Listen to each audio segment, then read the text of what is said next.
Hello and welcome to Mr. C History. Now I am on Cable Street in the East End of London, and I'm here to talk obviously about the Battle of Cable Street and the rise and the dramatic fall of British fascism.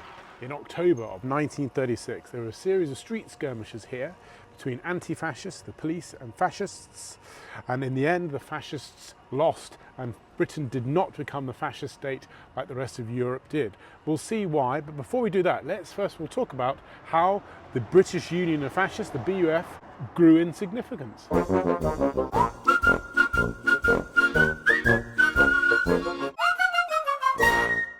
This is Kensington Olympia, and on the 7th of June 1934 a huge rally was held here for the Fascist Party of Great Britain. Now, who were they? Well, they were known as the British Union of Fascists, the BUF, and at the time they numbered about 50,000 in membership, and they were often known as the Blackshirts because they wore this paramilitary uniform. And they were led by a man called Sir Oswald Mosley. He had been a Conservative MP, then a Labour MP, then he had set up a party called the New Party, finally setting on the British Union of Fascists. Now, he had been to visit Mussolini's Italy and stood alongside him and was very impressed by the militarism and all the authoritarianism and indeed the fascism. And he wanted to bring that here to Britain. Now, they had quite a bit of support, as I said. First and foremost, Oswald Mosley was part of the elite. He had married into he married Lord Curzon's daughter, so he had a lot of support from the upper classes, as it were. He also had support from newspapers. Lord Rothermere's Daily Mail had said, "Hurrah for the Blackshirts." And amongst the working classes as well. I think there was a fear of Bolshevism from the Russian Revolution and the rise of Stalin, etc. A sort of dislike of parliamentary democracy wasn't really working. Stanley Baldwin's Britain was a bit boring and leaving people behind. And again, they were sort of attracted by the militarism and the Blackshirts, as I say. So, unsurprisingly, they were able to have a big rally here at Olympia. And it was, I say, a big, huge thing, and it was very Nazi-looking with its sort of rallies and its flags and its flames, etc. There was a counter-protest outside by the British Communist Party, and many of the thugs from the Blackshirts came out, and there were huge scenes of violence and protests and brawls in the street. And this is where the support for the fascists turned. The Daily Mail dropped them. Some of the upper classes who had supported them were outraged at this sort of thing, and their support. That was the apex, the Olympia rally, and then their support died down. But is this going to be the end of the British Union of Fascists? Not quite. Amazingly, Oswald Mosley doubled down on all of this and became even more anti-Semitic, even more aggressive, pushing even more for the rise of fascism. And so he organised a march. He applied for a march to take place through the East End of London. The East End of London at the time had the largest concentration of immigrants, especially also Jewish immigrants. And as Mosley was taking inspiration from the fascists of Europe with his anti-Semitism. So he said, let's march through here, the fascists. Very, very, very provocative. Now, the British government and the police, they agreed. They said, yes, you can march through. We are a free country. You are allowed to march. And the police then said, even that, we will make sure that your path of marching is clear. We will remove any opposition to it. Interesting words there, which will come to haunt the police. Now, let's talk numbers and let's talk leaders and people. Numbers are quite interesting. The smallest group actually was the fascists. Only about 4,000 Blackshirts were here, and not many of them actually came here to Cable Street. They were sort of spread around, and Oswald Mosley himself was over by Tower Hill. He was one of the leaders of the fascists. There were various other groups, including William Joyce, who had this huge scar across his face.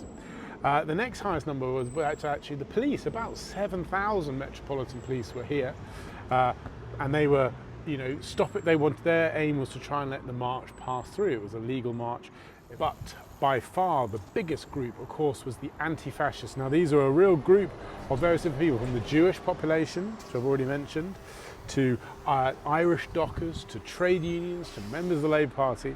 And the numbers vary from 100,000, the lowest number, all the way up to 300,000. The Mural, which we'll look at in a minute, says 250,000, so we'll go with that. An incredible number, though. So the police and the fascists were outnumbered to an unbelievable degree here. Cable Street is quite a long, thin street, really, so it was very narrow for these protesters. And interesting, it gets its name, obviously connected to the docks just over the way through there, because they would lay out the ropes, lay out the cable for boats all along this long straight street. So long straight street, great for marching, but also great for getting a barricade on. 3 months before the Battle of Cable Street, the Spanish Civil War had begun, and in that war it was the Republicans versus the fascists, those wanting more of a democracy, a slightly more left-wing outlook, for fighting against the fascists. And so many of the anti-fascists here at the Battle of Cable Street were inspired by those Republicans, and indeed they adopted their policy. The Spanish Republicans had a policy of no pasarán, which roughly translated is "you shall not pass." And that's why they created lots of barricades. And indeed the most significant barricade on Cable Street was at the corner of Christian Street over there and Cable Street. There was a massive barricade of furniture, of old sort of boxes or whatever they could get their hands off, things from the docks, etc., would come here. Now what was interesting, the fascists never got here. It was the police trying to clear the path, like I've said here, trying to clear the path, and then they were caught into a battle, a vicious, brutal battle between the police and the anti-fascists. This is the thing with Battle of Cable Street. It's not actually anti-fascists versus fascists, it's anti-fascists versus the police. This is the very busy Gardener's Corner at Whitechapel. So called because Gardener's department store was on the corner there, and indeed in 1936, October 1936, it was there, but so also were 100,000 anti-fascist protesters and the police, and some fascists, these ones led by William Joyce. They had actually turned over a whole double-decker bus onto the road, and some of the fiercest fighting took place here. So interestingly, in the Battle of Cable Street, the biggest skirmish didn't actually take place on Cable Street.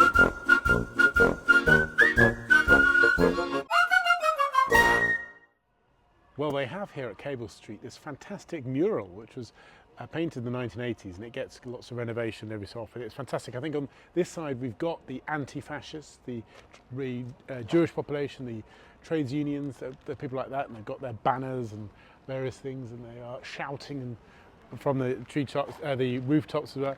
In the middle you've got the police with their batons and their horses fighting out, crushing. I think there's a journalist down here actually. They're sort of kowtowing, etc. And then on this side you have got the fascists themselves, with a man in his bowler hat, the Union flag, of course. There is a chap there with his British BUF uniform on, a black shirt with the symbol on it. And like right at the top there, you've got this woman pouring her chamber pot, her wee, essentially on the top of the fascists, which is great. And you've also got the police spotter plane. They had a plane going over looking at the crowds as well. You've also got this man who looks like Adolf Hitler. Adolf Hitler wasn't there at the Battle of Cable Street, but obviously the symbolism with the Nazis and the BUF. Well, there you go, Battle of Cable Street. Now let's talk significance on this. This clearly does end British fascism. Obviously Britain goes on to fight the Second World War, and Britain is alone in Europe whilst the fascists take control of Europe. It did not happen here. We properly kicked it out. This was a very un-British thing, and the Battle of Cable Street really is that symbol of it. A great sense there of British liberalism pushing through. Just an immediate effect, of course, which was quite good, was they passed a new law which would ban all military-style uniforms of political parties. So that utterly ended the Blackshirts, that great symbol of Oswald Mosley. And indeed, he went into obscurity. The BUF was eventually banned in 1940. He gets arrested, actually, during the Second World War. William Joyce, the man with the scar, he becomes Lord Haw-Haw. London calling, London calling. True, he went to Nazi Germany and dedicated to it. He was eventually captured and he was executed. So not a good story for anybody who was in the BUF at all. And now, obviously, with the mural, etc., this is a real symbol of that movement. Not to pour scorn at all, but the one thing we have to reflect on is how big a threat really were the fascists. 50,000 members sounds a lot, but nothing compared to Mussolini's fascists or the Nazi Party. And I really don't think they were going anywhere. There was no threat of them going on to become the government or anything like that. So I don't want to belittle the Battle of Cable Street. I think it's fantastic. But I don't think we should not risk raising up the profile of Mosley and the fascists at all. But anyway, I hope you've enjoyed that. Please don't forget to subscribe, and I'll see you on the next one.